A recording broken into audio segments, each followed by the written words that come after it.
오늘 우리가 함께 묵상할 내용은 요셉 7번째 시간이 되겠습니다. 그래서 감옥에서도 형통하다, 감옥에 갇힌 요셉의 이야기를 함께 살펴보도록 하겠습니다. 본문은 39장 19절부터 40장 23절까지인데요 다 읽지는 않고요 두 번에 나눠서 읽겠습니다. 처음에는 39장 19절에서 40장 8절, 그 다음에 나머지 성경 구절을 함께 읽도록 하겠습니다. 먼저 우리 함께 39장 19절부터 40장 8절까지 읽겠습니다. 함께 교독하겠습니다. 그의 주인이 자기 아내가 자기에게 이르기를 당신의 종이 내게 이같이 행하였다 하는 말을 듣고 심히 노한지라. 요셉의 주인이 그를 잡아 옥에 가두니 요셉이 옥에 갇혔으나 여호와께서 요셉과 함께 하시고 그에게 인자를 더하사 간수장에게 은혜를 받게 하시매 간수장이 옥중 괴수를 다 요셉의 손에 맡김으로 그 재반 사물을 요셉이 처리하고 간수장은 그의 손에 맡긴 것을 무엇이든지 살펴보지 아니하였으니 이는 여호와께서 요셉과 함께 하심이라. 여호와께서 그를 범사에 형통하게 하셨더라. 후에 애굽 왕의 술 맡은 자와 떡 굽는 자가 그들의 주인 애굽 왕에게 범죄한지라. 바로가 그 두 관원장 곧 술 맡은 관원장과 떡 굽는 관원장에게 노하여 그들을 친위대장의 집 안에 있는 옥에 가두니 곧 요셉이 갇힌 곳이라. 친위대장이 요셉에게 그들을 수종들게 하매 요셉이 그들을 섬겼더라. 그들이 갇힌 지 여러 날이라. 옥에 갇힌 애굽 왕의 술 맡은 자와 떡 굽는 자 두 사람이 하룻밤에 꿈을 꾸니 각기 그 내용이 다르더라. 아침에 요셉이 들어가 보니 그들에게 근심의 빛이 있는지라. 요셉이 그 주인의 집에 자기와 함께 갇힌 바로의 신하들에게 물어 어찌하여 오늘 당신들의 얼굴에 근심의 빛이 있나이까. 함께 읽겠습니다. 그들이 그에게 이르되 우리가 꿈을 꾸었으나 이를 해석할 자가 없도다. 요셉이 그들에게 이르되 해석은 하나님께 있지 아니하니까 청하건대 내게 이르소서. 아멘.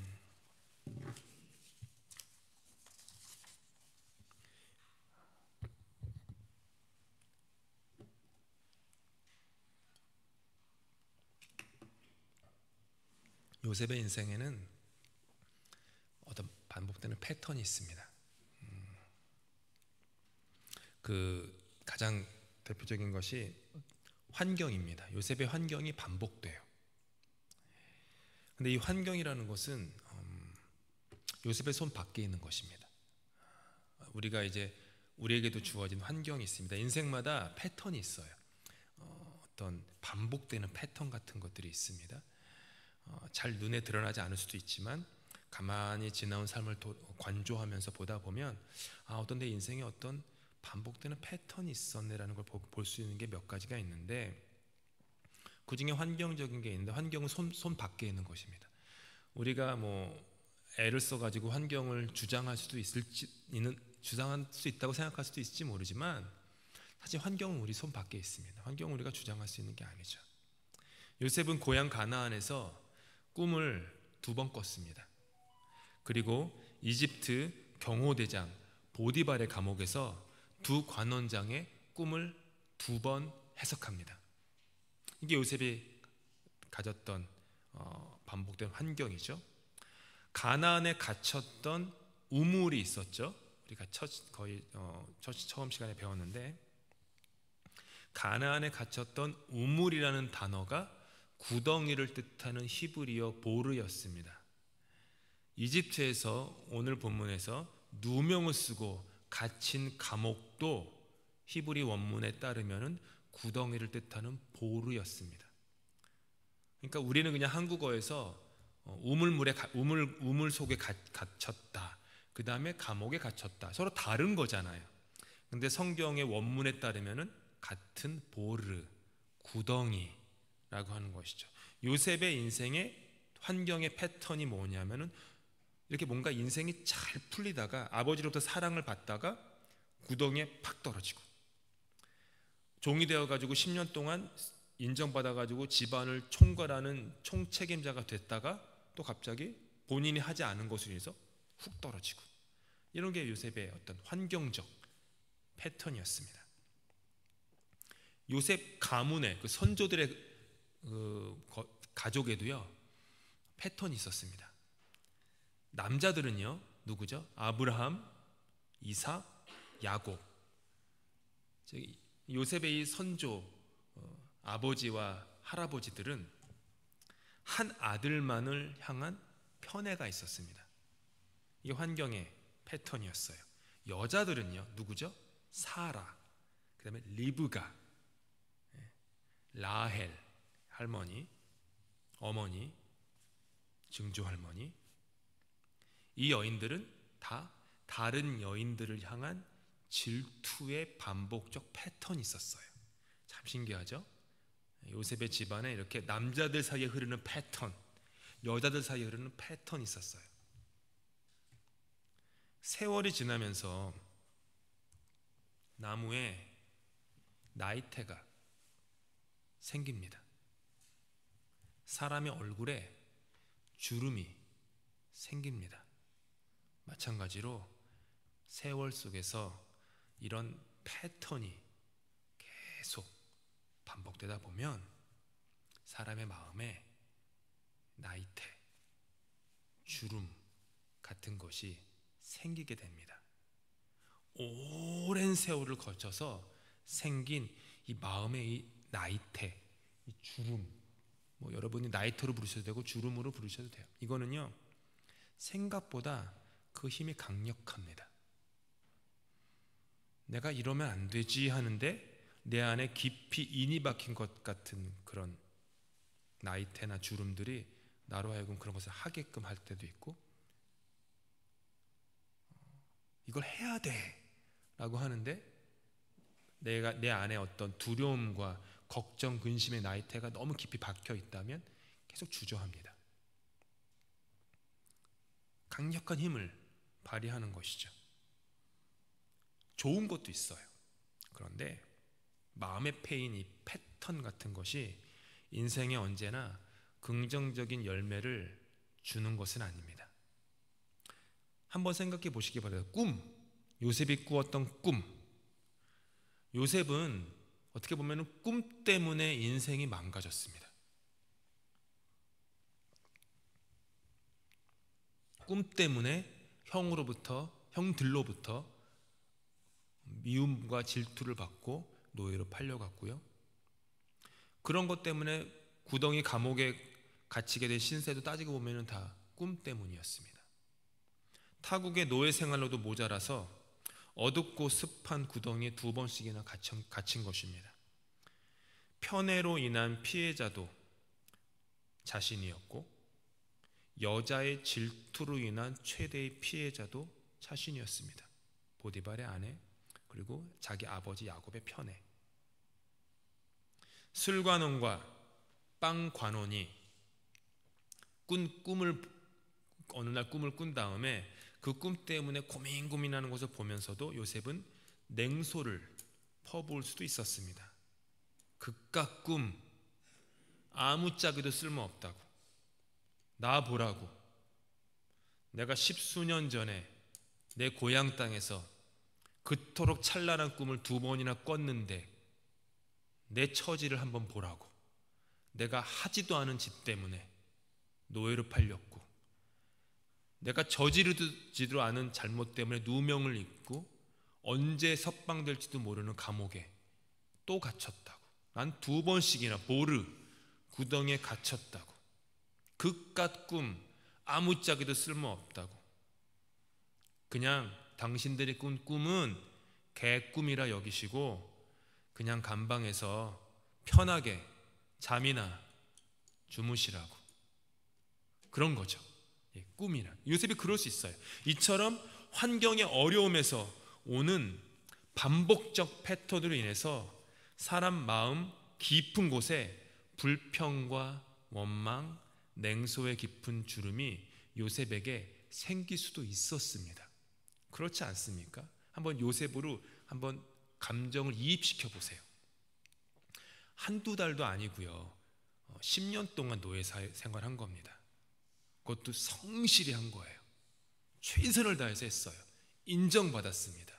그 정도면 인정받은 것 아닙니까? 경호대장이면 지금의 경호실장인데 당시에 수백 명의 종들을 건드리는 그곳에서 자기가 으뜸이 된 거잖아요. 근데 또 감옥에 갇힌 거예요. 그 정도 되면 좀 이렇게 사람이 늘 언제나 이렇게 좀 냉소적이고 우울하고 비관적이고 이럴 수 있어요. 근데 요셉은 그러지 않았다라는 거죠.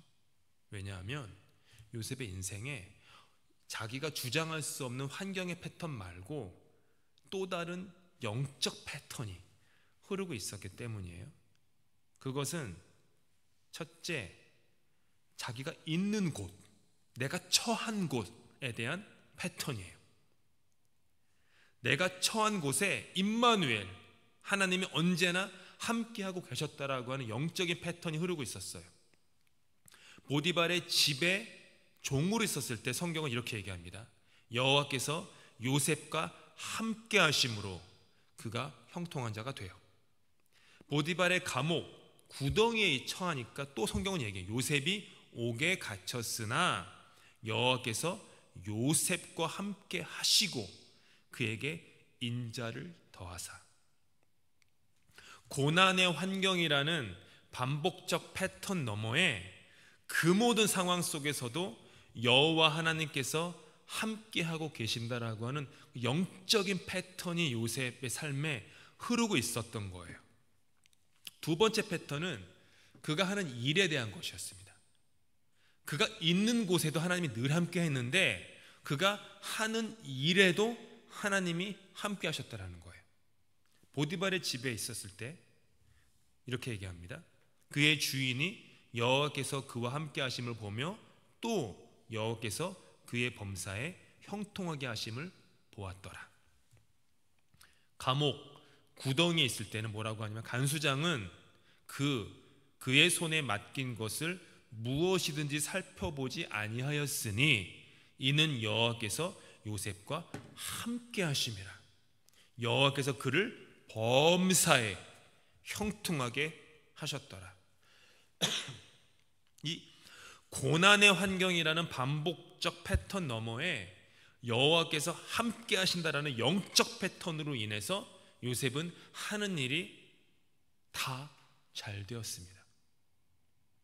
이것이 뭐냐 하면 요셉의 인생에는요, 이 환경의 그 반복되는 패턴과 함께 영적인 패턴이 함께 손을 마주 잡고 있었다라는 거예요. 고난이라는 패턴, 우리가 별로 달가워하지 않을 고난, 역경, 환난, 시험, 유혹, 폭풍, 경랑, 사망의 음침한 골짜기, 무엇으로 부르든지 간에 그것이 한쪽에 있었지만 또 한쪽에서는 그럼에도 불구하고 모든 상황 속에서, 모든 시간 속에서 하나님이 요셉과 함께하고 있었다라는 거예요. 이게 요셉을 바라보는 성경의 관점이에요. 봐라, 요셉이 이렇게 가문의 역사에서 반복되는 그런 환난과 폭풍과 경랑을 겪고 있지만 자세히 그의 인생을 보아라. 그 인생 속에 도도하게 흐르는 하나님의 묵직한 임마누엘의 강물이 흐르고 있지 않냐. 그러면서 창세기 저자는, 모세는 이스라엘 백성들에게 말하고 싶은 거예요. 너희들의 인생이 지금 출애굽해서 광야에서 험난한 생활을 살고 집도 없고 아무것도 없는 그런 인생이지만 한번 요셉을 봐라. 겉으로 보이는 게 다가 아니야. 눈에 보이는 게 다가 아니야. 그 밑바닥에, 우리 인생의 밑바닥에, 우리 민족의 밑바닥에 하나님의 뜻, 임마누엘, 하나님이 굳건하게 흐르고 있어. 지키고 있어. 아까 우리 고백한 것처럼 굳건한 반석이시니 그 위에 내가 서리라. 이것이 지금 요셉을 바라보는 창세기 사가 저자의 관점이에요. 그리고 그렇게 읽어주기를 바라는 거예요. 자신의 신세를 원망하고 한탄하고 두 관원들의 꿈을 보면서 냉소를 퍼부을 수 있는 게 요셉이지만 요셉은 참 달랐어요. 함께 읽겠습니다. 시작. 요셉이 그 주인의 집에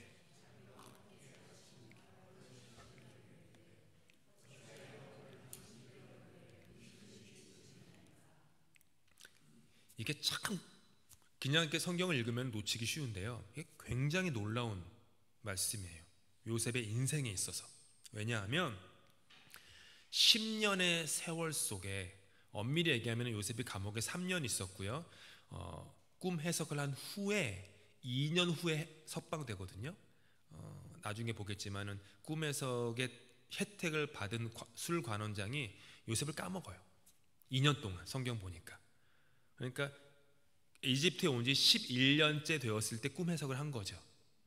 그리고 13년째가 되었을 때 석방이 돼서 이제 소위 말하는 14년 차에 총리가 된 거예요. 예, 그런 시간 개념이죠.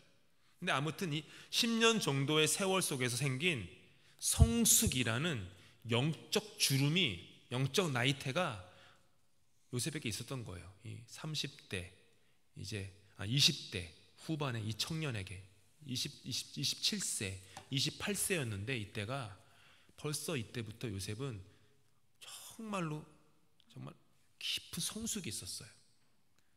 우리가 27, 20대 후반의 사람들 보면서 참 성숙하다, 정말 우리 마을의 어른이다, 이 런던 도시에 20대 후반이면요, 우리가 그런 사람 보면서 만약 정치를 한다 그러면 저 사람 정말 어른이야, 20대 후반인데, 이렇게 보는 사람 흔치 않습니다. 그 정도로 성숙하기가 쉽지 않아요. 더 많이 깎여야 되고 세월의 풍파를 견뎌야만 생길 수 있는 게 성숙인데, 요셉은 그랬어요. 하나님이 요셉을 아주 그냥 혹독하게 훈련시키셨던 거예요. 여기서 우리가 알 수 있는 요셉의 변화가 뭐냐면요, 오늘 당신들의 얼굴에 왜 근심의 빛이 있습니까? 저는 이게 너무 놀라워요.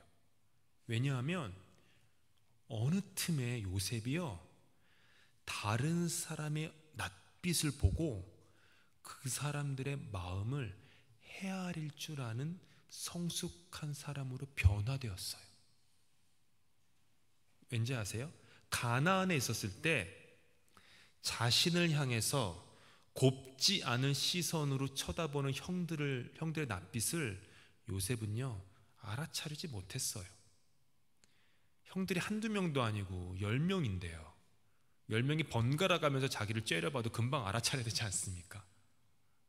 근데 요셉은 몰랐어요. 형들의 마음을 헤아리질 못했어요. 형들이 아버지로부터 사랑받지 못해서 마음이 문드러져 있구나.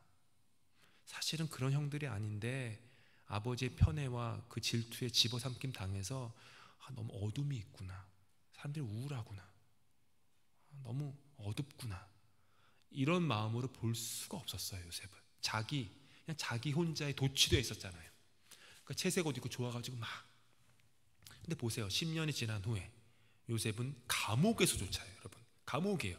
감옥이면 자기 몸 하나 건사하기도 힘든데 다른 사람 낯빛을 볼 줄 아는 사람이 된 거예요. 굉장하지 않습니까?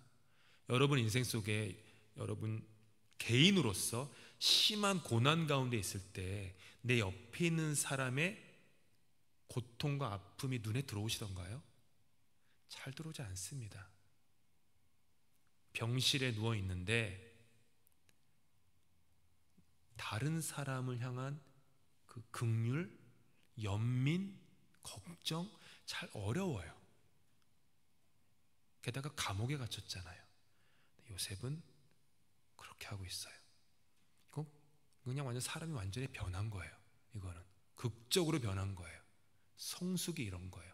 다른 사람의 얼굴빛을 보면서 왜 얼굴빛에 근심이 있으세요? 라고 물어볼 줄 아는 것. 그게 성숙의 영적 성숙. 내 평생에 가는 길 순탄하여 늘 잔잔한 강 같든지 큰 풍파로 무섭고 어렵든지 나의 영혼은 뭐라고요? 늘 편하다. 가끔 편하다가 아니죠. 늘 편하다. 내 영혼 평안해. 내 영혼 평안해. 요셉의 영혼이 어떤 환경에서도 평안할 수 있었던 힘은 모든 상황 속에서도 함께 하시는 여호와 하나님으로부터 오는 것이었어요. 모든 것을 다 잃어도 여호와 하나님만 내 편에 계시다면 나는 괜찮아. 반면에 내가 모든 것을 다 가져도 여호와 하나님을 잃어버렸으면 나는 전부를 잃어버린 거예요. 왜냐하면 나의 존재를 잃어버린 거니까요. 환경적 평탄함 때문이 아니라 요셉 내면에 켜켜이 쌓인 신앙의 나이테, 믿음의 나이테 때문이었던 거예요. 바다를 보면 윗표면에 때로는 거칠기도 하고 때로는 잔잔한 물살이 있어요. 하지만 정작 바다를 움직이는 가장 큰 힘은 저 아래 깊은 곳에 있는 흐르는 것처럼 보이지도 않는 물의 묵직한 흐름이에요. 그게 바다를 움직이는 거예요. 위에서 찰랑찰랑 거리는 게 움직이지 않아요. 교회도 마찬가지예요. 교회가 소란스럽고 요란해도 요란스러운 찰싹거리는 파도 때문에 교회가 움직이면 교회는 건강한 교회가 아닙니다.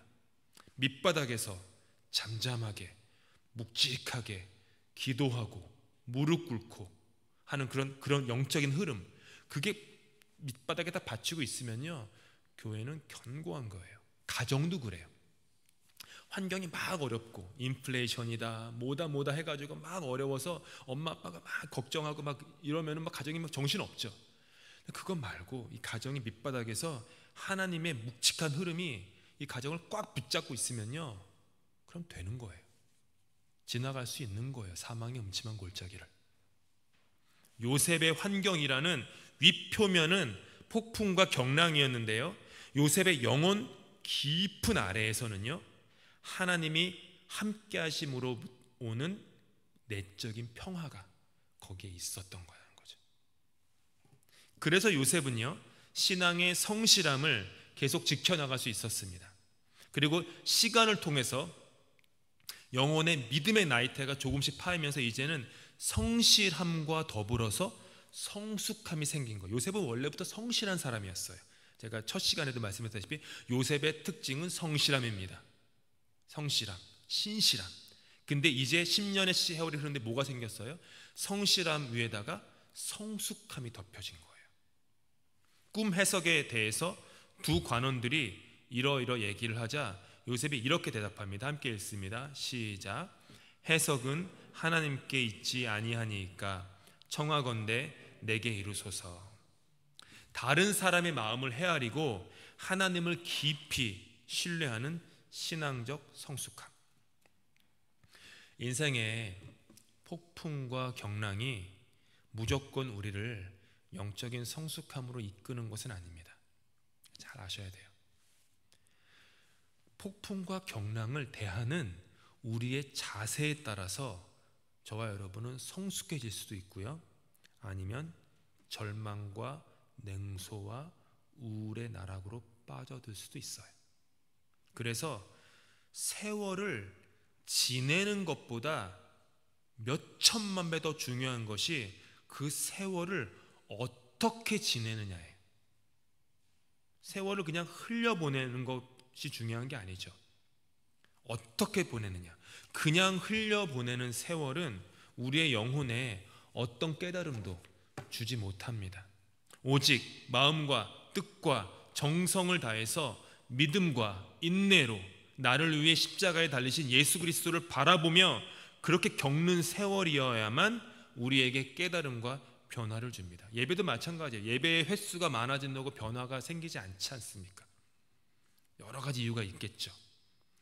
예배의 횟수에 넘버가 늘어나는 게 중요한 게 아니라 내가 어떻게 예배를 드리느냐, 어떤 마음으로, 어떤 자세로 예배를 드리느냐. 오늘 드리는 예배가 내 인생의 마지막 예배다라는 그런 마음으로 예배를 드리느냐, 아니면 그냥 또 one of them 그렇게 드리느냐, 거기에 따라서 세월을 겪는 것, 예배를 겪는 게 달라지는 거죠. 신앙의 성숙을 가져다 주는 거예요. 이렇게 하게 되면. 요셉은요, 하나님 안에서 그 모든 세월을 보내었습니다. 처한 환경을 이해할 수는 없었어요, 요셉이. 그런데 그렇게 몸부림을 치면서도요, 그 몸부림이 하나님 안에서 몸부림을 쳤어요. 때로는 절망과 낙담이 솟구쳐도요, 그 모든 것을 하나님 안에서 했어요. 절망하실 때가 있죠. 낙담하실 때가 있죠. 하셔요. 절망하십시오. 낙담하십시오. 다만 하나님 안에서 하십시오. 신앙과 비신앙의 차이는 거기 있어요. 절망이 있고 없고의 차이가요, 그리스도인과 비그리스도의 차이는 아니에요. 비그리스도인이건 그리스도인인 건 절망과 낙담과 우울과 폭풍과 경랑은 똑같습니다. 성경에도 써 있잖아요. 예수님이 말씀하셨죠. 악인에게나 선인에게나 똑같이 하나님은 비를 내리신다고. 어제 그제 너무 반가운 비가 내렸잖아요.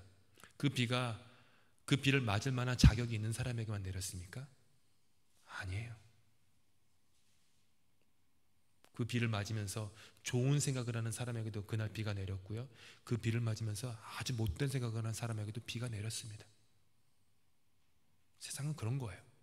다만 절망과 낙담의 환경에서도 하나님 안에서 하느냐, 하나님 바깥에서 하느냐, 그 차이가 사람을 만드는 거예요. 하나님과 함께 씨름하십시오. 야곱처럼 몸부림치고 씨름하고 애쓰고, 조개가 오랜 세월을 거쳐 아픔 가운데 진주를 만들어내듯이 그렇게 하나님을 믿는 믿음 안에서 세월을 지내십시오. 전도서 기자는 말합니다. 함께 읽겠습니다. 시작. 범사의 기한이 있고 천하 만사가 다 때가 있나니 날 때가 있고 죽을 때가 있으며 심을 때가 있고 심은 것을 뽑을 때가 있으며 죽일 때가 있고 치료할 때가 있으며 헐 때가 있고 세울 때가 있으며 울 때가 있고 웃을 때가 있으며 슬퍼할 때가 있고 춤출 때가 있으며 돌을 던져버릴 때가 있고 돌을 거둘 때가 있으며 안을 때가 있고 앉는 일을 멀리할 때가 있으며 찾을 때가 있고 잃을 때가 있으며 지킬 때가 있고 버릴 때가 있으며 찢을 때가 있고 꿰맬 때가 있으며 잠잠할 때가 있고 말할 때가 있으며 사랑할 때가 있고 미워할 때가 있으며 전쟁할 때가 있고 평화할 때가 있느니라. 제가 참 좋아하는 성경 말씀인데 이게 무슨 뜻입니까? 단순해요. 우리에게 주어진 세월을 제대로 겪으십시오, 이 뜻이에요. 지금은 이럴 때야 저런 때야 뭐 그런 말도 되지만 이 핵심은요, 당신이 겪는 세월을 그냥 흘려보내지 말고 제대로 겪으십시오. 제대로 겪어야만 하나님을 발견할 수 있고 제대로 겪어야만 성장과 성숙을 할 수 있습니다. 그냥 그렇게 뭐 또 울 때네, 또 웃을 때네, 이런 식으로 지나가면 그냥 지나가는 거예요. 세월의 높낮이를, 달고 쓴맛 모두를 제대로 부딪혀서 체득하라는 거죠. 모든 상황 속에서 하나님이 함께 계심을 굳건히 믿고 모든 것이 합력해서 하나님의 선을 향하여 나아가고 있다는 것을 신뢰하며 폭풍과 경랑의 세월을 제대로 겪으면 내면에 우리도 모르는 사이에 이 믿음의 나이테가 파인다라는 거예요. 이런 모든 과정을 통해서 심지가 견고한 사람, 보다 성숙한 인품과 정결한 영혼을 가진 신앙의 사람으로 변화되어 간다. 이게 이제 전도서의 말씀입니다. 다음 40장 9절부터 23절 말씀 화면 보시면서 교독하시겠습니다. 제가 먼저 9절 읽습니다. 술 맡은 관원장이 그의 꿈을 요셉에게 말하여 이르되 내가 꿈에 보니 내 앞에 포도나무가 있는데 그 나무에 세 가지가 있고 싹이 나서 꽃이 피고 포도송이가 익었고 내 손에 바로의 잔이 있기로 내가 포도를 따서 그 즙을 바로의 잔에 짜서 그 잔을 바로의 손에 들였노라. 요셉이 그에게 이르되 그 해석이 이러하니 세 가지는 사흘이라. 지금부터 사흘 안에 바로가 당신의 머리를 들고 당신의 전직을 회복시키느니 당신은 그 전에 술 맡은 자가 되었을 때 하던 것 같이 바로의 잔을 그의 손에 드리게 되리이다. 당신이 잘 되시거든 나를 생각하고 내게 은혜를 베풀어서 내 사정을 바로에게 아뢰어 이 집에서 나를 건져 주소서. 나는 히브리 땅에서 끌려온 자여 여기서도 옥에 갇힐 일은 행하지 아니하였나이다. 떡 굽는 관원장이 그 해석이 좋은 것을 보고 요셉에게 이르되 나도 꿈에 보니 흰 떡 세 광주리가 내 머리에 있고 맨 윗 광주리에 바로를 위하여 만든 각종 구운 음식이 있는데 새들이 내 머리의 광주리에서 그것을 먹더라. 요셉이 대답하여 이르되 그 해석은 이러하니 새 광주리는 사흘이라. 지금부터 사흘 안에 바로가 당신의 머리를 들고 당신을 나무에 달리니 새들이 당신의 고기를 뜯어 먹으리다 하더니 제3일은 바로의 생일이라. 위하여 잔치를 베풀 때에 술 맡은 관원장과 떡 굽는 관원장에게 그의 신하들 중에 머리를 들게 하니라. 바로의 술 맡은 관원장은 전직을 회복하며 그가 잔을 바로의 손에 받들어 드렸고 떡 굽는 관원장은 매달리니 요셉이 그들에게 해석함과 같이 되었으나. 함께 읽겠습니다. 술 맡은 관원장이 요셉을 기억하지 못하고 그를 잊었더라. 술관원과 빵관원은요 고위 관리였습니다. 여러분, 이들은요 그냥 이들은 어떤 사람이냐면 바로의 술잔에 포도주를 부어주는 책임자이거나 음식을 준비하는 주방장이 아니에요. 오늘날의 장관에 해당하는 관원장이었습니다. 도구로 왕을 죽이려는 음모가 횡행했던 당시 사회에서 왕은 자기가 가장 신뢰하는 사람에게 자신이 마시는 술과 음식을 책임지게 했어요. 이들은 왕의 절대적인 신임을 얻어서 정치적 자문도 하는 사람이었어요. 가장 가까이 있었잖아요. 여러분이 잘 아는 느헤미야 역시 바벨론 왕 아닥사스다의 술 시종장이었어요. 이 두 사람이 무슨 잘못을 했는지 성경은 우리에게 알려주지 않습니다. 다만 이들이 애굽 왕에게 잘못을 했다. 그냥 제가 상상하기로는 술 맡은 관원장만 나중에 복직이 되었지 않습니까?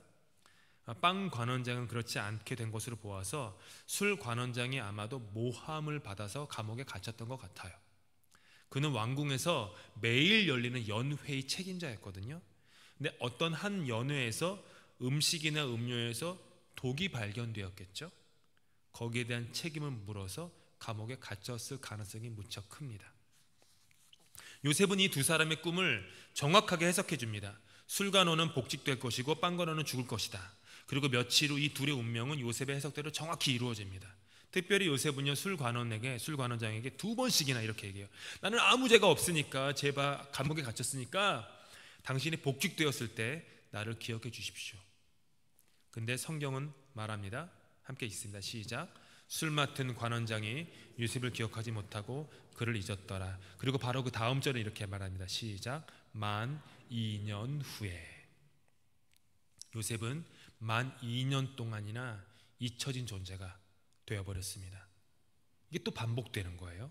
형들에게 10년 동안 잊혀진 존재가 되었듯이 자기에게 은혜를 입은 술 관원장이 2년 동안이나 요셉을 잊어요. 삶의 폭풍과 경랑이 참으로 거칠기 그지없습니다. 뭐가 좀 될 듯 하다가 되는 것 하나도 없습니다. 계속 버림받아요. 버림받고 또 버림받고 또 버림받습니다. 이것이 요셉의 인생의 패턴이에요. 환경의 패턴. 계속해서 버림받는다.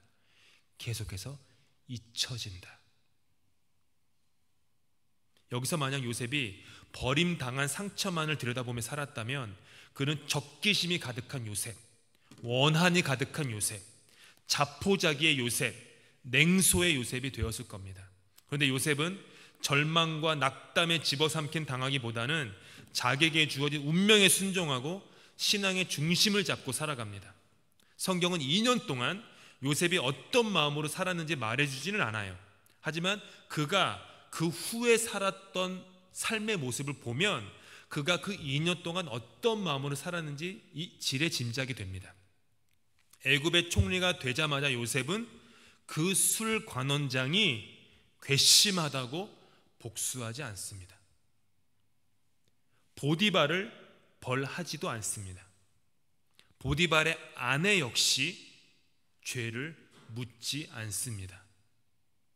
자신에게 주어진 엄청난 권력으로 내게 있는 원함과 억울함을 풀려고 하지 않아요. 스트레스를 그런 식으로 풀려고 하지 않았어요. 그럼 짐작되시죠? 2년 동안 요셉이 어떻게 세월을 지냈는지. 요셉은 2년 동안 더 성숙하여진 거예요. 시편에 요셉에 대한 아주 소중한 말씀이 있습니다. 함께 읽겠습니다. 위에 부분만, 성경 말씀만 읽습니다. 시작. 그가 한 사람을 앞서 보내셨으며 요셉이 종으로 팔렸도다.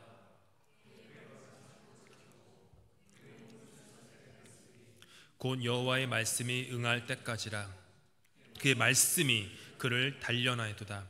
개역 개정 성경에서 그의 몸이라고 하는 부분에 이렇게 성경에 보시면 주석이 달려 있어요. 히브리어로는 그의 혼이라고 얘기하기도 하고 그의 영혼으로 번역. 여러분 가진 성경에 아마 써 있을 거예요. 조그맣게 아래쪽에 보면 글씨로 그의 혼 혹은 그의 영혼이라고 번역되어 있죠. 70인역에는요 이걸 뭐로 번역했냐 하면은 그의 영혼은 쇠로 채워졌다 이렇게 번역해요. 4세기에 성 제롬이라는 신학자는 히브리 성서를 라틴어로 처음 번역한 사람이거든요. 이분이 이것을 이렇게 번역해요. 쇠가 그의 영혼 안에 들어갔다. 저는 이 번역이 제일 좋아요. 쇠가 그의 영혼에 들어갔다. 그래서 요셉이 단단한 영혼이 되었다. 견고한 영혼이 되었다. 심지가 견고한 사람이 되었다. 이거죠. 요셉은 구덩이에서 2년 동안 더욱더 단단해지고 견고해진 겁니다. 여러분, 영적인 여정이, 제가 지난 주일에 영적인 여정 얘기했지만 영적인 여정이 감미롭고 편안하고 아름답기만 한 것은 결코 아닙니다. 오히려 경랑과 풍랑을 통해서 단단해지고 굳세어지는 것이 영적 여정입니다. 기다림의 단련을 통하여 내면이 성숙해져 가는 게 영적 여정입니다. 2년이라는 시간이 그렇게 허송세월처럼 지나간 것처럼 보이지만 우리의 시간표와 하나님의 시간표가 얼마나 다른지 깨닫게 되는 거예요. 계절의 변화를 보시죠. 그리고 우리 몸에도 변화가 있습니다. 내 안과 내 밖에 모든 것들이 사실은 나의 시간표대로가 아니라 하나님의 시간표에 의해서 거침없이 흐르고 있다라는 것이죠. 요셉은 하나님의 시간을 기다리는 신앙의 성실함, 믿음과 인내가 있었습니다. 시편 기자는 그래서 이렇게 얘기하는 거예요. 너는 여호와를 기다릴지어다. 강하고 담대하며 여호와를 기다릴지어다. 마음판에 이 중요한 성경 말씀을 새길 수 있으면 좋겠습니다. 세월을 그냥 흘려보내는 것과 세월을 신앙의 온몸으로 겪는 것은요, 하늘과 땅 차이입니다. 인간의 욕심으로 하나님의 행동을 재촉하지 않는 것, 그게 기다림입니다. 하나님을 기다리고 기다리는 것, 그게 뭐죠? 우리의 영혼에 쇠가 들어가는 거예요. 그리고 그 기다림이 결국에는 사람의 내면을 강하게 단련시킵니다. 교회의 내면을 강하게 단련시켜서 심지가 견고한 교회로 만들어주는 거예요. 쇠가, 아까 읽었던 말씀, 쇠가 그의 영혼 안에, 아니면 이렇게 보시죠. 쇠가 런던 한인교회 안에 들어갔다. 그래서 런던 한인교회의 심지가 견고해졌다. 일본, 시간이 빨리 끝나겠습니다. 일본 춘추전국 시대에 천하를 주름잡던 세 인물이 있었습니다. 잘 아시다시피 도쿠가와 이에야스, 토요토미 히데요시, 그리고 오다 노부나가였어요. 이 세 사람에게 앵무새를 울게 하려면 어떻게 하겠느냐라고 질문을 했어요. 오다 노부나가는 앵무새가 울지 않거든 죽여버려라 했어요. 토요토미 히데요시는 앵무새가 울지 않거든 어떻게든 울게 만들어라 했어요. 그런데 도쿠가와 이에야스는 이렇게 얘기했어요. 울 때까지 기다려라. 누가 혼란한 전국을 수습하고 정권을 차지했을까요? 도쿠가와 이에야스야. 도쿠가와 이에야스. 앵무새가 올 때까지 기다려라. 저놈의 목을 비틀어라. 그러지 않았어요. 기다려라. 기다려라. 목회는 기다림입니다. 저도 이렇게 나이도 어리지만 기다림을 많이 배워요. 기다려야지. 기다려야지. 또 기다려야지. 또 기다려야지. 예레미야 선지자는 인생들에게 이렇게 말합니다. 함께 읽겠습니다. 시작. 사람이 여호와의 구원을 바라고 잠잠히 기다림이 좋도다. 잠잠히 기다림이 좋도다. 쇠가 사람의 영혼 가운데 들어가 내면이 단단하여져 여호와를 기다리고 또 잠잠히 기다리는 것, 이것이 성숙이에요. 설교를 마치면서 이 시간 노래 하나를 들어보려고 합니다. 유대인들이요, 아우슈비츠 수용소에 있으면서 작사하고 작곡하여 지금도 유대인들 사이에 많이 불려지는 아니마민이라는 노래예요. 아니마민은 뭐냐 하면은 히브리어로 나는 믿는다라는 거예요. 가사가 이거예요. 나는 믿는다. 나의 메시아가 나를 돕기 위하여 반드시 찾아오리라는 사실을. 비록 그가 더디 오시더라도 나는 믿는다. 어디서요? 아우슈비츠 수용소에서. 2분 정도 되는데요. 함께 잠깐 들어보겠습니다.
한번 생각해 보세요.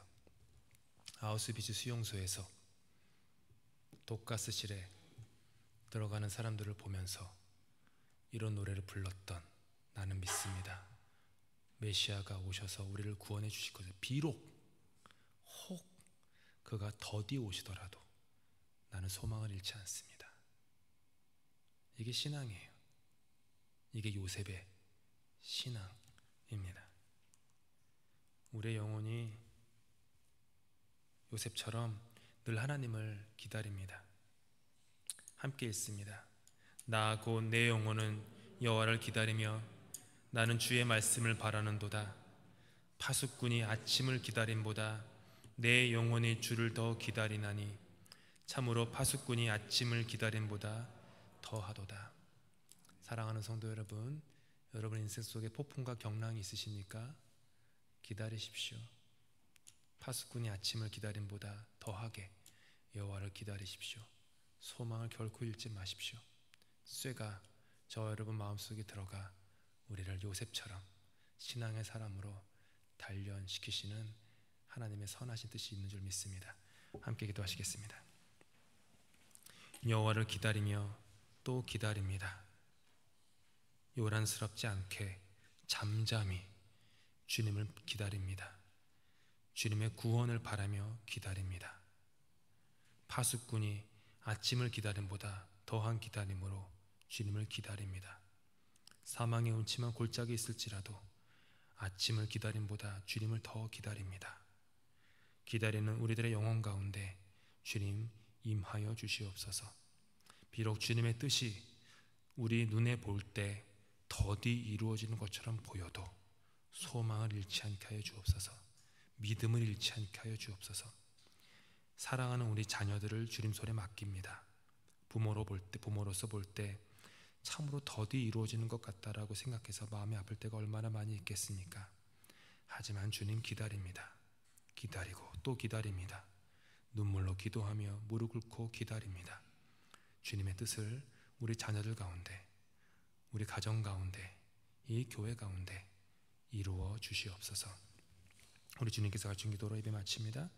하늘에 계신 우리 아버지, 아버지의 이름을 거룩하게 하시며 아버지 나라가 오게 하시며 아버지의 뜻이 하늘에서와 같이 땅에서도 이루어지게 하소서. 오늘 우리에게 일용할 양식을 주시고 우리가 우리에게 잘못한 사람을 용서하여 준 것 같이 우리 죄를 용서하여 주시고 우리를 시험에 빠지지 않게 하시고 악에서 구하소서. 나라와 권능과 영광이 영원히 아버지의 것입니다. 아멘.